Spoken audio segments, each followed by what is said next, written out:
Hello, hello, hello, and welcome to a special Liberty Blue conversation. Joining the show today, good friend, gambling expert of the show, Matt Alber, and we are going to be taking a top-down view look at the league ahead of the trade deadline. There aren't a ton of blue-chip players ahead of the deadline, so I feel like we have a relatively firm grasp on who's actually good and who's isn't.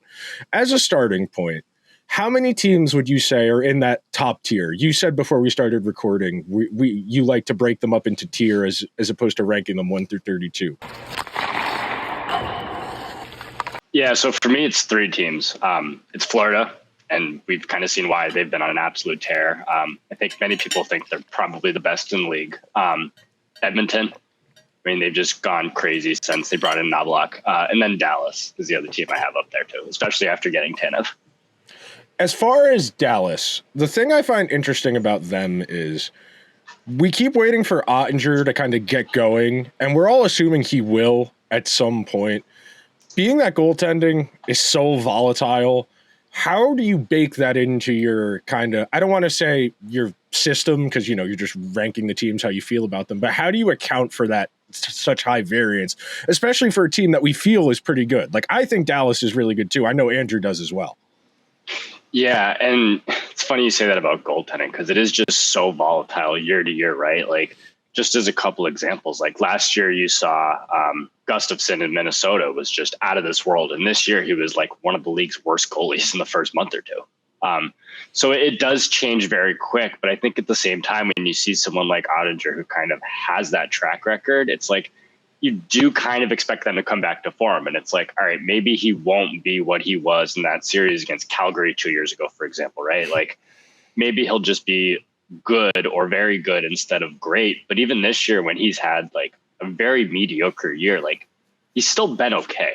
But for a team like Dallas, right, like even if he's just okay, the rest of that team is so elite that it's like I think they're a team that could get by and even like go pretty far with average goaltending, as opposed to obviously a team like the Rangers, which we can all kind of get into at some point. But like even it's weird. He just never really has found his game so far this year. And like you said, like I think we all kind of expect him to turn it on. But even if he's just kind of like this good goalie, they're just so good, even outside of that. Yeah, in Vegas is interesting. And they're actually a team I'm kind of looking to buy on right now. I think it's just injuries for them is such a big part of it. Like, and you even kind of watch them play right now. Like last night, they allowed 6 to Columbus. Like before that, they got smacked by Buffalo. It's like, they're just not defending anybody right now. And obviously this year, like they've gone through a lot of injuries on the back end. I know right now they're without Stone. I think they just got Eichel back last night. Like there are these big guys here, but at the same time, like this is, like you said, obviously like a really good team that's kind of proved itself in the playoffs before. And I think you've kind of seen some of this in the past with like these veteran teams, like especially after a long run, like they do tend to struggle a little bit. Like things kind of obviously went like perfectly for them last spring. Like you're just going to have some things go against you. Right.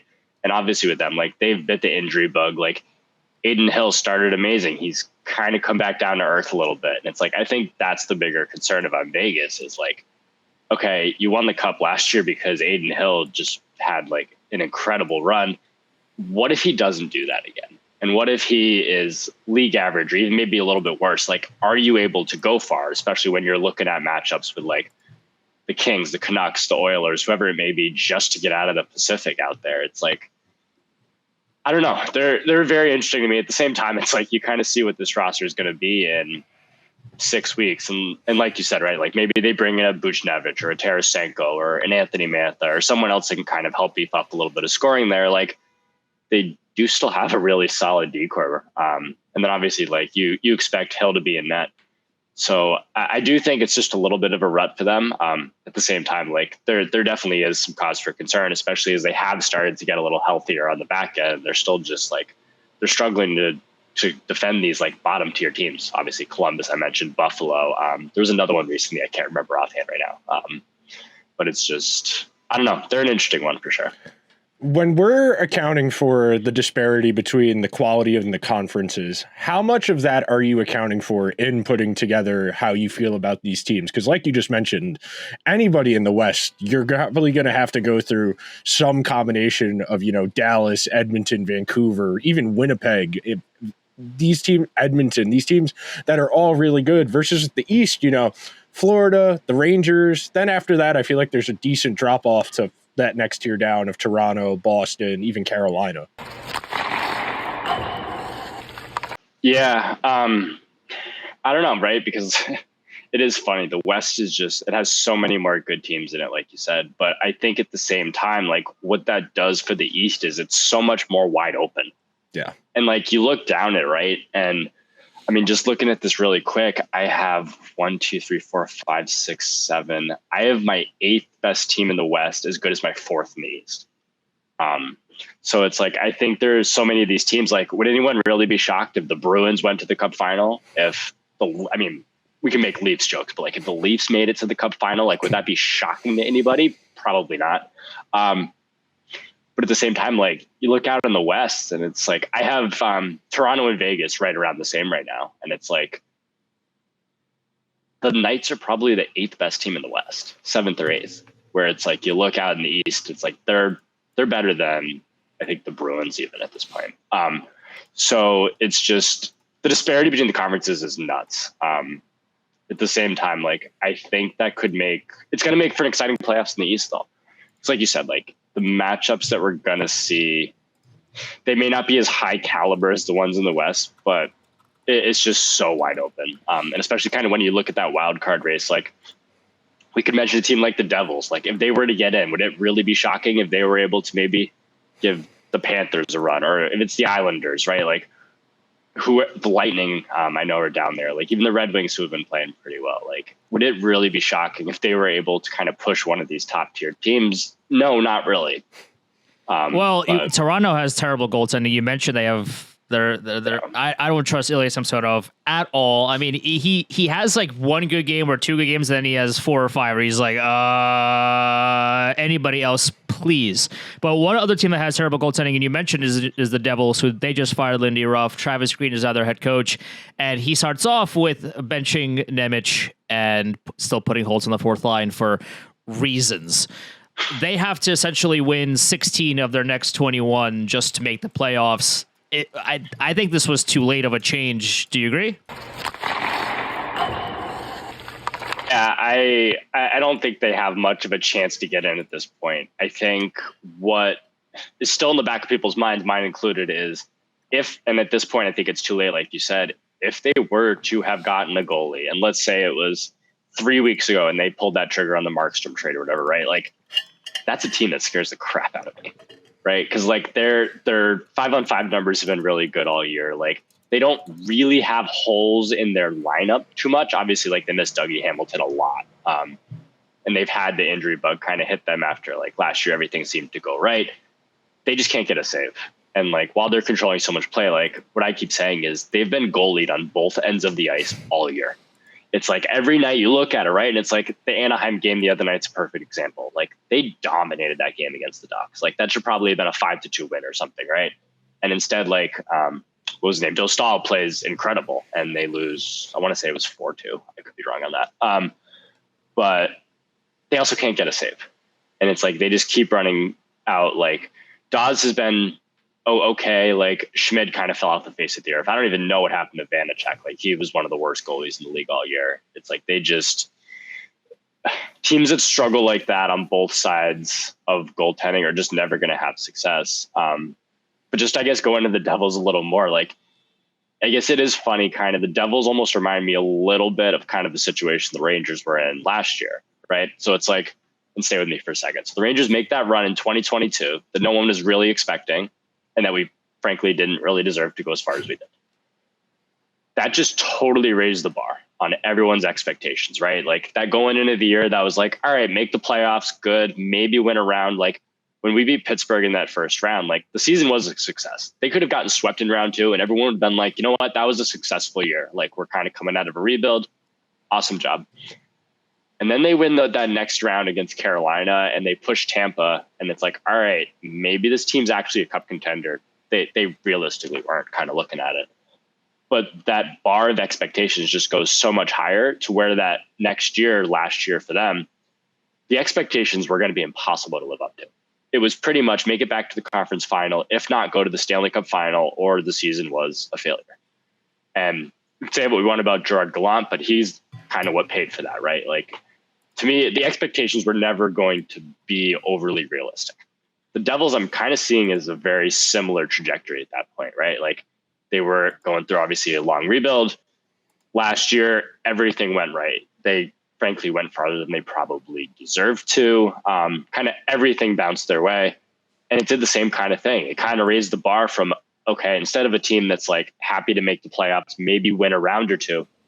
I mean, and obviously the season's been a big disappointment for them, but I think a lot of their fan base kind of went into this year with the expectations of, okay, we're a legit top cup contender. And you even saw that kind of coming into the year with like betting markets and everything kind of had them up there. But at the same time, like after a jump, like they took, I want to say they had 72 points 2 years ago. After making that kind of jump, it's just hard to take yet another big step immediately after that. And I think you're kind of seeing like the difference between rebuild and playoffs versus playoffs to cup is just, the differences are massive, right? So it's like, I do see a lot of kind of that expectation management going on here with the Devils that I kind of saw with the Rangers last year, where it's like, okay, I think they're going to be someone that next year probably bounces back. But like I said, at the same time, like so much of it has just been goaltending. Like I can't even look at it and say they've played overly bad this year because I don't think they have. They just, they need to find someone who can make a save for them right now. I mean, they've been trying to do that since Corey Schneider got the second hip surgery, and that was when I was still in high school, and I'm 26 now. So that's a real issue for the Devils. Speaking of the Devils and the idea of expectations and building it out, how much do you account for playoff experience mattering? Because I feel like that's general hockey wisdom amongst the hockey men, that part of getting to that contender level is having those traumatic experiences. Do you feel like there's a certain level of value in that, or is it, just a handful of guys that really need that? So I think I'm in the middle of where like you have the traditional hockey people talk about it versus like the best, just put the best team together. And if they're all 22 years old, so be it. I do think it does matter to a degree. And I don't know how many examples we need to see of these super elite teams kind of in their first long run, go far, not win it all. And then they add these things and they add these pieces that just you wouldn't even think about or wouldn't care about, don't seem like a big deal. And they make that run. Like Tampa Bay, right? Like they had that record-setting season. They scored, I don't even know how many goals that year. Like I want to say that was the year Kucherov won the Hart too. Then they go out and they add like these third and fourth line guys to the exact same core, essentially. And it's like, now they kind of gets them over the hump. Colorado, same thing. They had that great year. I think a lot of people thought they were actually going to win that bubble year. And then certainly that year after when they lost to Vegas, they do that. They come back, they add Josh Manson. I want to say that was when they brought in Lehkonen. They kind of add these depth pieces and then they get over that hump. Vegas, same thing. Great team during the bubble, great team after the bubble. Fall short, come back. They kind of beef up the back end they had there, and then they go win it all. So, like, I do think it matters to a degree. At the same time, like, I think the traditional hockey media certainly overblows it, but I do think there are a lot of people that just completely blow it off, and I don't think it's worth nothing, right? Like, I do think it's worth something, and I don't know exactly what that intangible is, but I do think it's worth something to at least having been there. But I think more so it's like you can make a far run, I feel like, just based on your top players. But I don't think you can get over that hump until you're able to actually build a much deeper team, which I think is what we see again and again. And I think that's kind of what goes hand in hand with like playoff experience and kind of putting that roster together. Speaking of building a deep team, the Carolina Hurricanes are one of the strangest franchises, I think, in all of sports, where they're always good, but they're never great. For some reason, like they never trade for that difference maker of a player. They were in the Elias Pettersson trade talks before he signed the extension. I have that on good authority that they were having conversations. But what like, what is the future of this team? Because their GM never goes for it all the way. They're always really good. Their underlying metrics are always fantastic, and yet they never have that one guy that can come in and dominate a game. What's their outlook? What's their plan? Funny, every time I talk about the Canes, I say they might be the most match game in the entire league. So I think the two things that we've seen consistently beat the Canes in the playoffs again and again, just with every team that's knocked them out, it's top end scoring talent and it's elite goaltending. And you know what? That's going to beat a lot of teams, obviously, but especially the way they play, that's just puck control. They will generally get a lot of chances. Are they always the highest end chances? Sometimes yes, sometimes no. But I think those are the two things that they've often lacked, right? Is they've kind of lacked that offensive difference maker, like you said, and then they've lacked elite goaltending at times. Obviously, a couple of years ago, it was because of injuries, and often it has been because of injuries. Like they lost Svechnikov last year too. But like just that style of play, they've been susceptible to teams like the Rangers a couple of years ago. Just when you have all these top end offensive players and you have Igor back in net, like that style plays right into it. You saw them lose to the Bruins, I think, twice. The same kind of thing. They had Pastrnak, Bergeron, Marchand. And that was, I think, back when they had Tuukka Rask still, is when they lost to them. I think they actually lost to them back-to-back years, now that I think about it. Like Florida last year, same thing. Bobrovsky, and then they had Kachuk up front. They had Verhaeghe up front. Like you have all those guys up there.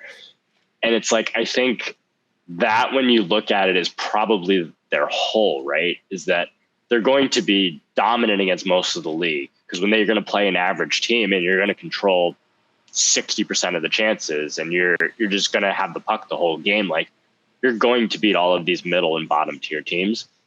But when you go against these top teams that kind of have, okay, they're deep and they can control play, but they also have these top end scorers and they have these top end goalies. Like, I think that's just kind of their issue that they're going to run up against. And it's why, like, when I look at Carolina, I think, and even this year, they've gotten pretty good goaltending.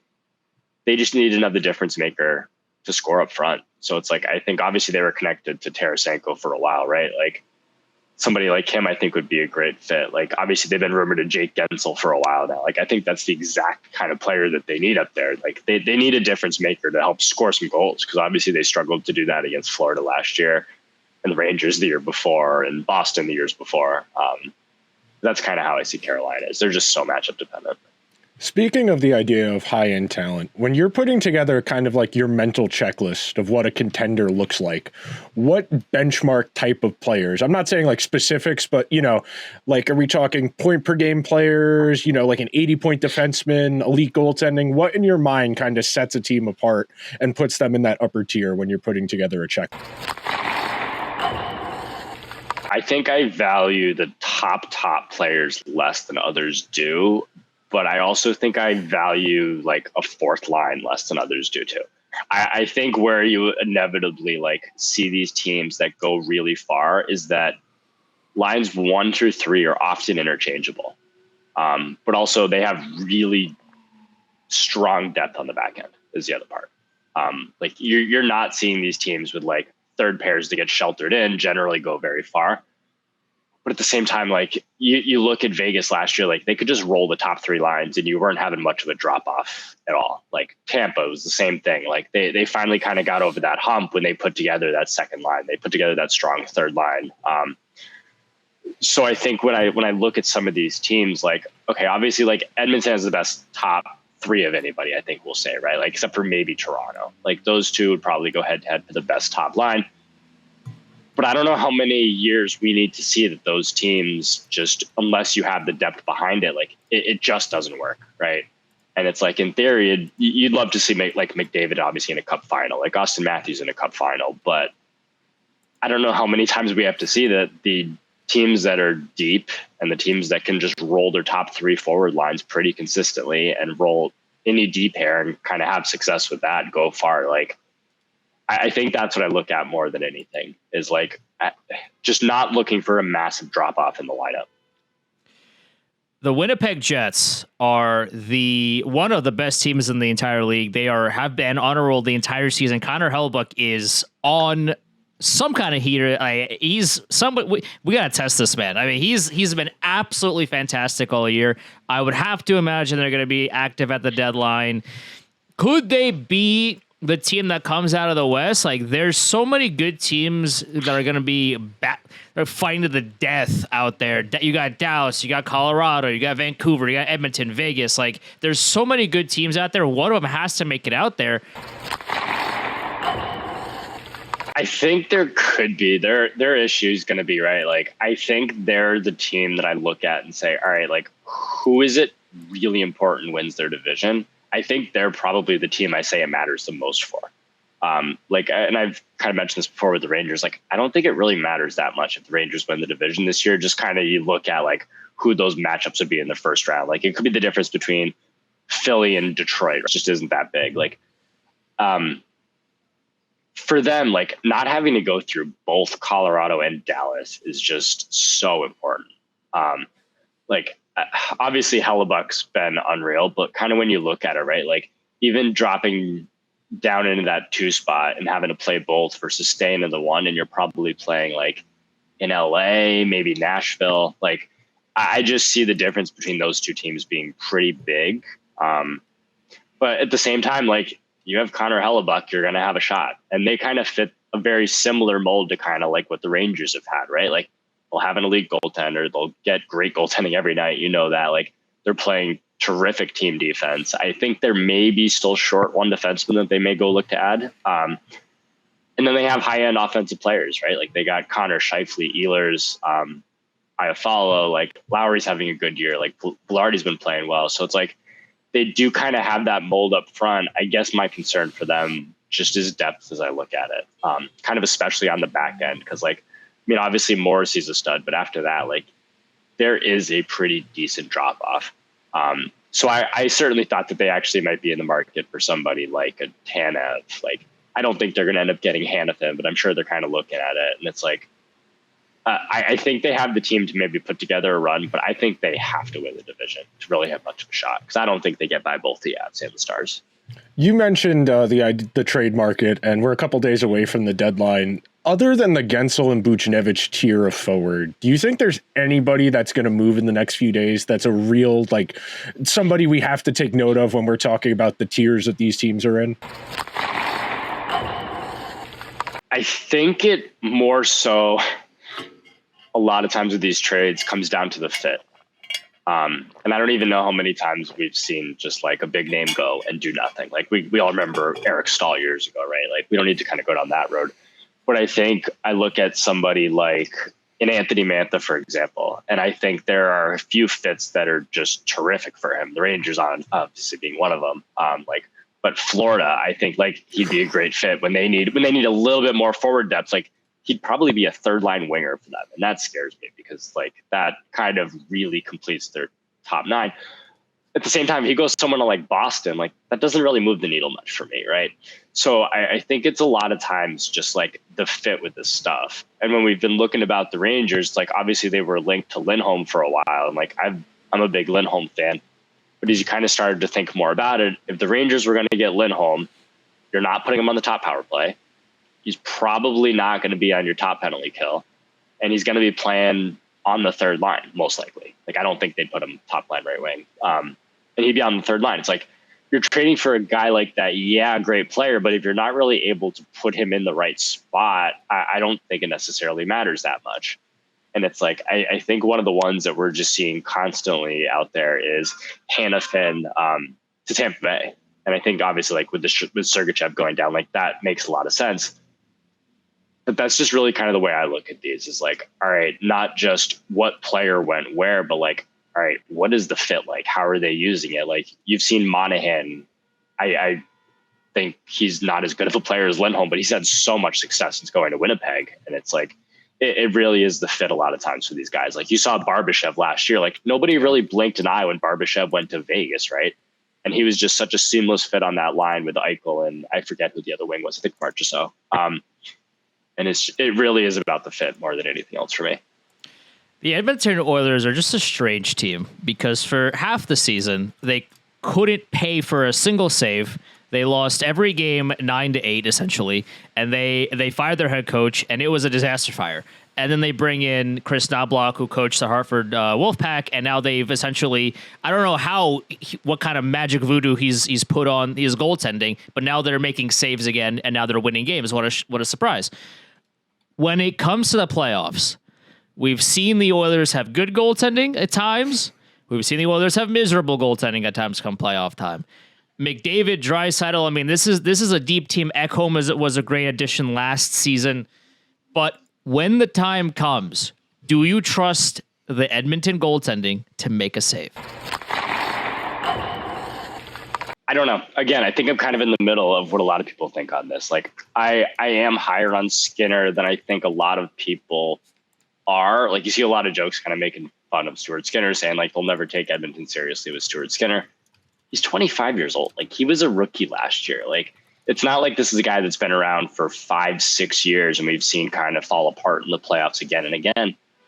So I think I look at it right now and I say, yeah, like, he's been really good and I think he could keep it up. I think what scares me maybe about Edmonton is just the same thing we've seen year after year. They're going to get carried by the top six. They're going to get carried by the power play. But in the playoffs, when you see less power plays, it matters less, frankly. So it's like, I think they're maybe a little weak back on defense, which probably means they're going to get a few more chances kind of against them. Do I trust Stuart Skinner to make a big save? I think I do. I think the bigger issue for Edmonton is, are they going to be able to get contributions outside of the top 7-8 players on the roster? And I think that's almost been the bigger issue for them come playoff time, rather than like, can they get a save? Can they get something after McDavid, after Draisaitl, Nugent Hopkins, Hyman? Is just, what does that next tier of their team kind of contribute? Shifting gears towards the Rangers-centric perspective here, I think the thing I find most interesting about the names they've been linked to, as opposed to the individual guys, like, I know the Wenberg stuff is really hot at the moment, and they're still linked to Vetrano. Adding those types of guys who are more of the ancillary, auxiliary, supporting type pieces, as opposed to going after names like they did last year, I think that tells me the Rangers think the core is good enough. It's just they need the right supporting cast to get it out of them. At what point, how many playoff runs do you think you need before you can say definitively this group of guys isn't it? Like, we talked about it in regards to the Leafs before, the Oilers, and that's not to say you can't win with immense star power like the Oilers and the Leafs have, but after so many permutations of what's around those guys, how many times do you think, at what point is it, okay, we need to reconfigure our core? So I think when you kind of look at their situation, I think the date kind of shows itself, right? And I think for a lot of us, we see it as like, they have this year, they have next year, and then the team's going to start looking a hell of a lot different. I think the core, honestly, is good enough if they have the right supporting cast. I think, first of all, if you have Igor, you're going to have a shot. You have 2 or 3 other elite players out there, and Fox and Panarin, and we can say what we want about Zibanejad, like the talent's there. You look at it, obviously 2 years ago, they went farther than they deserved to. That was not a team that deserved to be where they were even. But they got better. They brought in Trocheck, right? Like they did kind of help beef up the team a little bit going into last year. And then obviously last year at the deadline, like, they went after the names. They didn't go after the players. And I think we all kind of hated those deals, especially the Kane one when it happened, just being that he's not what he was 8-9 years ago. But I think maybe they learned a lesson from that kind of going into this year, right? Is like, okay, like, we need to go out and actually get better players, not necessarily better names.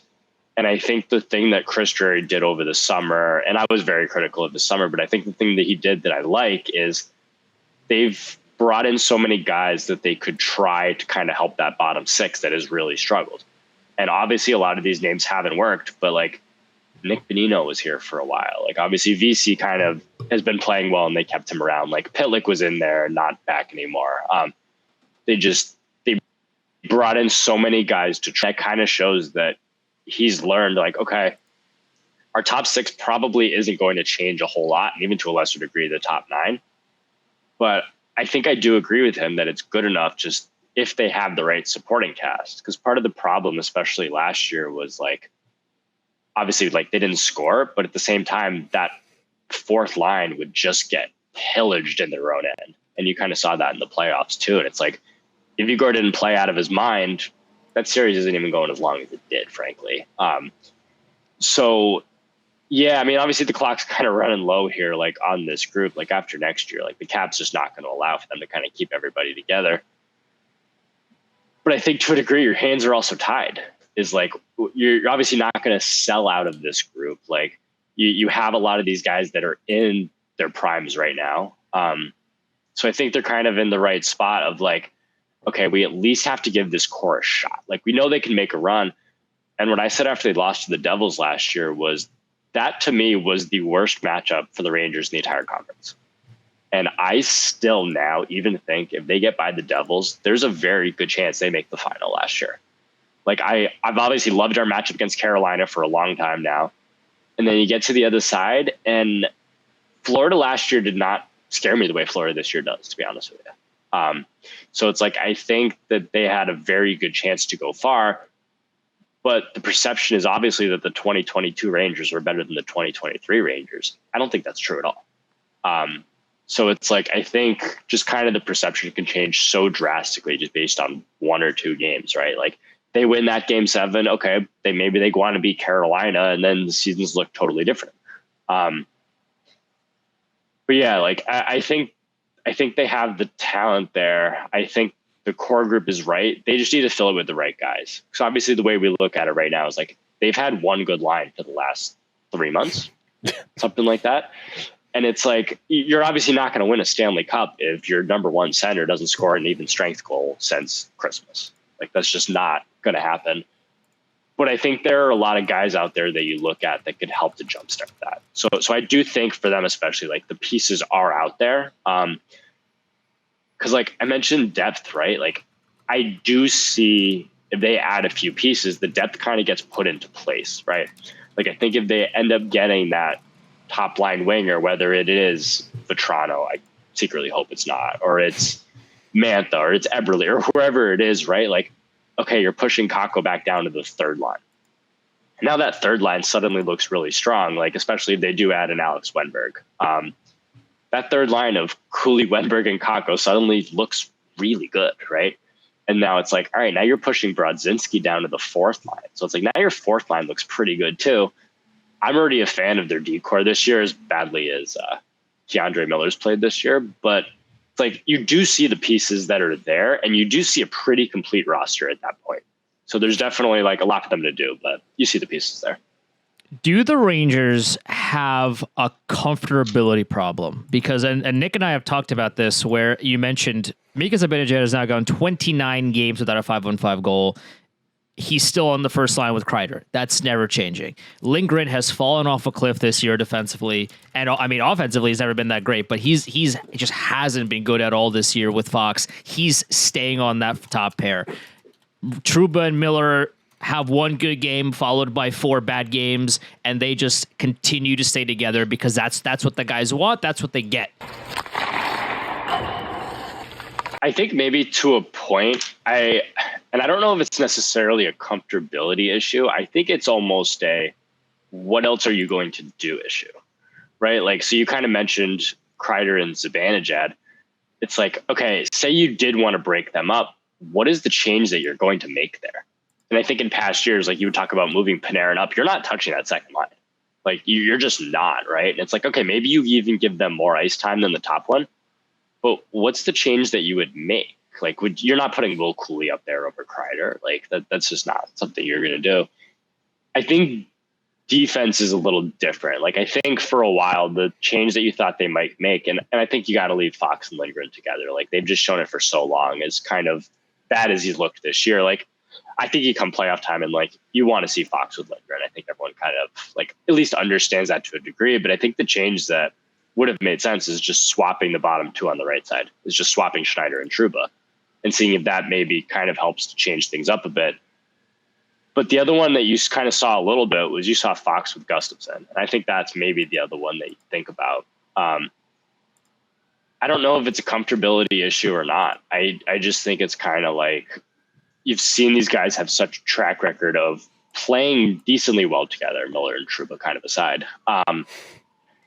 It's like, I don't know. It is tough to look at, but I don't, like when I look at it, I don't think that swapping, let's say it's Lindgren and Gus, you swap, for example, right? Like, I don't know if that's necessarily the answer. And maybe it is in certain situations, right? Like, I think like if you're protecting a lead or something, like, yeah, I'd like to see Lindgren and Schneider on the ice maybe, right? But I don't know if that's necessarily the issue or not, to be honest with you. As far as the deadline, you mentioned you don't really want Vetrano because probably the price, frankly, based on what he is. Other than Mantha, who you mentioned previously, who I agree with you. Mantha is interesting. He's big. He's fast in a straight line. He's got a little bit of a snarl to his game that the Rangers' good players just frankly don't have. Who does interest you? Yeah, so the other one that I'm interested in would be Eberle. So I think when I look at just kind of sticking to that top line, like what I've kind of looked at with that is, all right, because it's been the same issue the Rangers have had since Buchnevich, right? Like they've just kind of been unable to really find guys that fit that spot. The best one obviously being Vetrano. The price is getting high on him, obviously. But I look at it and I say, all right, what do these players that have worked well up there generally have in common? Kind of going back to Buchnevich. And you kind of mentioned Mantha. He's big. He's fast. He plays with an edge. You know who else did that? Pavel Buchnevich. You know who else is also big and fast? Kaapo Kakko has played pretty well with that line for a lot of stretches. So when I look at it, like I'm looking for some of those traits. The one that interests me in Eberle is it would help him control more of play. Like he's a pretty solid play driver to where Vetrano really isn't. So my issue with Vetrano, I guess, is like, okay, maybe you put a high volume shooter, like he's obviously having a great shooting percentage here. I see that very Vladimir Tarasenko like, right? Where it could be great if he shoots 22%, but if he's shooting 6%, it's going to look like a complete disaster. So I think if I'm looking at it, like I want more of a play driver on that line than I necessarily do like a high shooting guy, because at some point, like you need to be able to rely on someone like Zibanejad to score goals.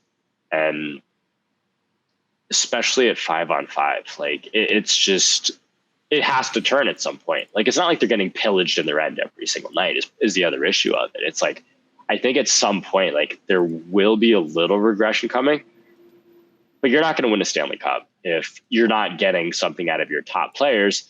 So I think when you look at it, you shouldn't even look at it from the standpoint of, all right, how do we get Zibanejad going? It's okay. Zibanejad has to pick it up or we're not going to win, period. So assuming he does a little bit, what do we need to make that a more complete line? And I think it's someone to help give Zibanejad and Kreider a little bit more chances. So yeah, the two I look at that top line and say I'd really like are definitely Mantha and Eberle. We talked about it on the show where no matter who you bring to the table at this point, it's all up to the people that are already here. Like Zibanejad has to score 5-on-5, Kreider has to score 5-on-5. Trouba and Miller have to be better at as a defensive pairing because that has not been good for years now. Trocheck has been phenomenal. You have Cooley who scored last night has got 11 goals. Like he's been really good all year. Even the behemoths of Rempe and Edstrom, like they've far, I feel like, exceeded expectations so far relative to what they've been expected to do over these past however many games that they've been playing. All of these additional guys are great. I would love to, Wenberg is going to be better for the Rangers on that third line than what they currently have. Eberle would be great on that first line, but ultimately, no matter who they bring in, all of this doesn't matter if the guys that are currently here don't step up to the plate. No, I mean, 100%. And it's like, I mean, obviously the biggest one we just keep mentioning is Mika. Like he has to do something 5-on-5. I look at roster construction and like I touched on earlier for the playoffs, and it's just, I'm looking at how what do we need to do to make it so that the drop off from line 1 to line 3 is as minimal as possible? And like, we're pretty certain at this point that it's going to be 2 pieces, right? But once you do that, your fourth line suddenly becomes Jimmy Vesey, Goodrow, and Brodzinski. And that's a hell of a lot better than it's been at any point during this year. And it's like, yeah, you're going to need that second D pair to be better. You're going to need Mika to be better. You're going to need some scoring from that third line, whoever it ends up being. We kind of have no idea at this point. But it's like, you do at least kind of see that the pieces may fall into place to kind of have a much better, deeper lineup than they've currently had at any point this year. But yeah, I mean, you're going like, you've seen Igor turn it around. Like, I don't think any of us were ever truly worried about what that would be. I think we generally feel okay about Lindgren, especially as he gets closer to the playoffs. Like, I know I at least personally do. Keandre Miller is the big issue for me, honestly. That's kind of the one that I am starting to get worried about at this point. It's not even Trouba, who I think's actually had a pretty good year. Keandre's just kind of fallen off the face of the earth this year. And it's like, I don't know how far you can go if supposedly your third best defenseman is just not playing well at all. He's been very volatile. That's the thing about the Trouba-Miller pair, the way they play. It's very high leverage. They will step up in the offensive zone and look for that loose puck to generate a chance, but that generally leaves the other guy by themselves if the rush goes back the other way, or if Trouba steps up in the neutral zone, that leaves Miller back. But so they're really high leverage, and when it's worked, it's been great. I mean, part of why they went as far as they did in 21-22 was that Miller looked like a guy that he was going to be dependable. So that's really something I've found interesting, and we've talked about this a lot, and I forgot who brought it up during one of the national games. I think it was during the intermission of the Flyers game 2 Saturdays ago, but teams generally don't go that far when they have a lot of rookies in their lineup, and that kind of leads me to believe that Rempe and Edstrom won't be here past Friday. Where do you think the deepening of the lineup? And you've mentioned that a few times, the idea of it's not just bringing in Wenberg or whomstever, it's also we're getting guys out of the lineup and making the lineup deeper. How important do you feel that is for this group in particular? Because they've really leaned on the top 9 over the last few weeks. I mean, Rempe and Edstrom are playing, 6-7 minutes a game and double shifting Gaudreau here and there. But how important is that with managing the bench and Laviolette feeling comfortable ultimately? The Kakko-Cooley line, they don't get a lot of shifts late in the game, even though that's arguably their best defensive line. Yeah, and I think there's 2 parts to it. So I think it's, yes, you want to help deepen the lineup a little bit, and obviously bringing in pieces does that. But it's also about maybe pushing guys down out of spots that they're playing up to already be in, right? Like, I don't think Kaapo Kakko right now is a first-line NHL player. You bring in someone to put on that line, he's going to jump to your third line. He's more than good enough to be a third-line NHL player and be a very productive one down there. Like, right now, Brodzinski's been your third line center, and he's had a good year. Is he a number 3 center on a Stanley Cup team? I don't personally believe so, unless you have like Connor McDavid and his 6 twin brothers ahead of him. But it's like you push him down to a 4th line center or a 4th line wing. Like, yeah, that's a much better fit, I think. So, yeah, when I look at deepening it, like, yeah, it's great to bring in a Wenberg. It's great to bring in an Eberle or a Mantha, or I don't think it ends up being Gensel, but I keep seeing his name pop up. Yeah, it's great bringing those guys in, but that's about both getting more production out of those lines up there, but also being able to put guys in positions they may be a little more comfortable with down the lineup. Yeah, it's one of those situations where, man, I would love a Gensel. A Gensel would just really make the Rangers so much more dangerous. I would like that. That would really, because you take a look at what they did last year with Kane. Like the hope, at least as far as I know, is Patrick Kane would just revitalize his. He would look as well as he did 10 years ago on one hip for some reason.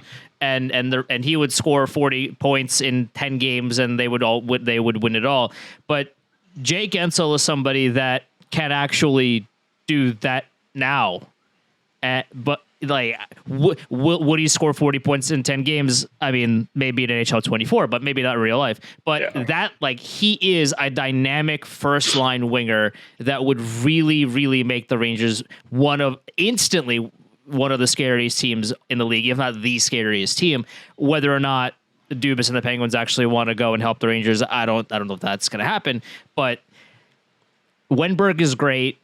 A lot of these ancillary players could be fine, but we talked about it with Carolina, where they don't have that guy that can just come in, change the course of a game, because, you know, like Kachuk in Florida, where he turns around and he says, all right, this game is ours. I'll do it. No one else is going to do it. I'll do it. Rangers don't have that guy. Like, Jake Ensel would be awesome because he would be that guy. So, like, that. I would argue it's Adam Fox. I would argue it's Igor Shesterkin. That too. Yeah, you could argue it's Igor. In terms of like a skater. Yeah. I think it's Fox. I think when the Rangers are really at their best, Fox is out there orchestrating it, whether it's at 5-on-5 or on the power play. And he looks like one of the 5 best hockey players in the world. I would say Fox is their guy. I mean, you see him do it every now and then where they'll regroup a loose puck in the neutral zone. He'll recover it. He'll look around to be like, no one? Okay, I'll do it. And he'll drive to the net and set someone up or take the look himself.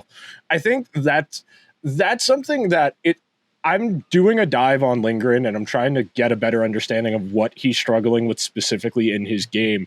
But I think that's been a real damper on how I feel about the defense, at least, because the last couple of years, that pair's been academic. You know what you're going to get. Fox, especially as we get closer to the playoffs, those minutes are going to tick up and you're going to feel good about it. But this year, that's really been a struggle. And I'll open it back up a little bit wider as we wrap up the conversation here.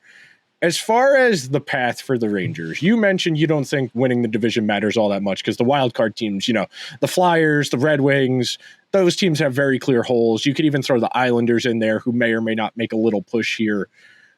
Is there anyone other than Florida that you feel gives the Rangers a real matchup issue? Toronto would be the other one. Okay. I think they just, every time you see them play, like, it just never feels like the Rangers are comfortable in those games. Like, I think most other teams in the East, like, you see them play these games and they at least look like they're pretty comfortable with. Like, even Tampa, who I think is by far the best of those kind of wild card area teams. They're the team that the Rangers don't just look comfortable when they play. And I think part of that is the volatility of the Leafs, right? Like, they could go out there and they could just score 6 goals kind of on any night, and no one would really be shocked if Matthews has a hat trick and Nylander scores 2. And but at the same time, like, if those guys aren't scoring, and like, we can make all the Leafs playoff jokes we want, like, those guys stop scoring, maybe the goaltending's not there. Like, okay, it's one of those series that I don't think anyone would really be shocked if either team won in 5 games, right? Like, the Leafs could just get super hot for 5 games and kind of beat anybody. At the same time, like, that scoring's not there. Maybe the goaltending's not there. Like, they could get swept or something pretty easily.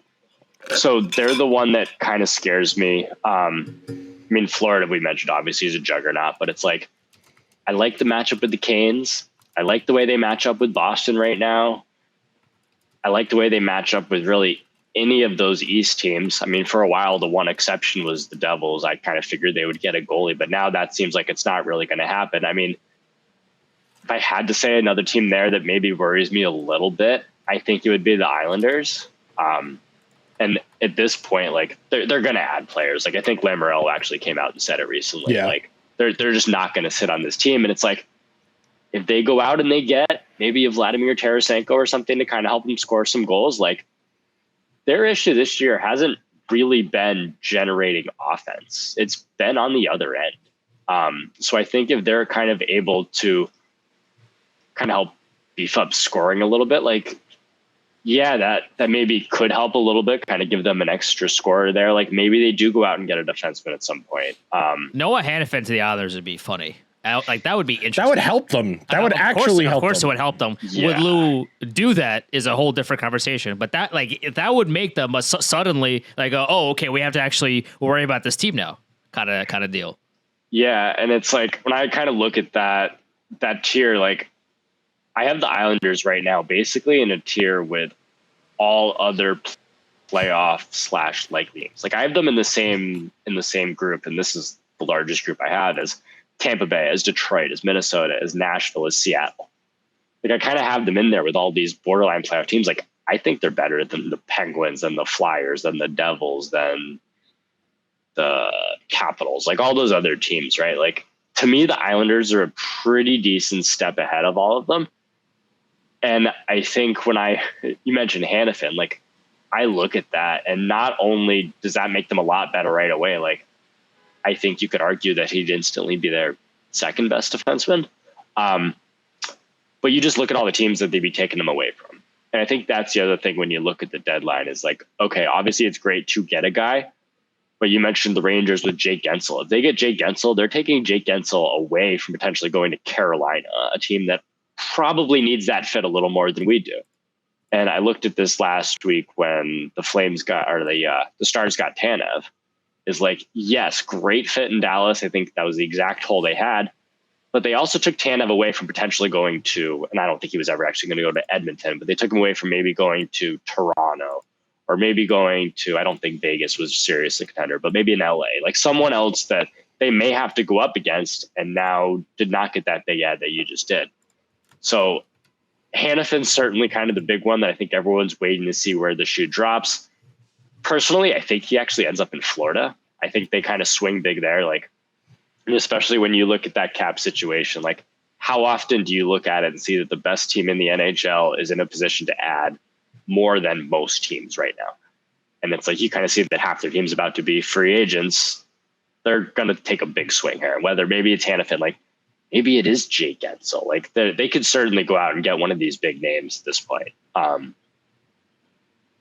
But I don't know. I would be certainly afraid of playing the Islanders, especially if they got Hanifin. Like the Sorokin has not been necessarily great this year. Like I think you'd probably expect him to be a little better. And certainly he has gotten better as he's gotten a little more rest now with Varlamov back. But that's a team that's certainly going to add. If they kind of add another defenseman in there, like that is a team that would worry me. All right. To wrap up here, in that top tier, you mentioned 3 teams. Is there any way any of the teams in that tier below could get up there by the end of the regular season? Is there something you're looking for from that next tier down to really get into that upper echelon? So I think there's a couple. So I think the Rangers will be up there if they can add a good first line forward in that number 3 center. I think it depends on who they bring. I really don't think Vetrano is that fit this year. Like as much as everyone likes him and wants to have him back, and he kind of went on that heater, like they need someone that kind of brings the attributes that we've actually seen be successful on that line outside of shooting percentage. So I think if they do that, like you look at their lineup and it is pretty solid compared to some of those other teams. The other one I look at is Carolina. And what interests me about them is, yes, not only could they add maybe someone like Jake Gensel when they badly need a scorer, but what is their goaltending situation going to be like? Are they going to get back a Freddie Anderson, who's maybe playing well and now has been very, very, very rested, obviously for a lot of reasons. But it's like that could kind of push them up into that one. And then the only other team that I say I could move up there would be Colorado.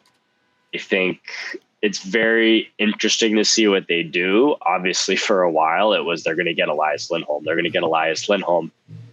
Now Lindholm's gone, but they're not just going to sit there and twiddle their thumbs. Like they still have a really, really good team. Like they just smacked Dallas the other night, and I think Dallas is honestly a better team than them. But it's like, do they maybe make a push for someone like a Jake Gensel? Because they're in the need of a little bit more offense, as that is to actually say. Like, I don't really think they need to add anything on the back end at this point. Like maybe a third pair kind of guy, but if they could get a Jake Gensel or a Mantha or a Tarasenko, like I think that moves the needle for them quite a bit. Those are really the 3. Like the other team I have in that tier is Winnipeg.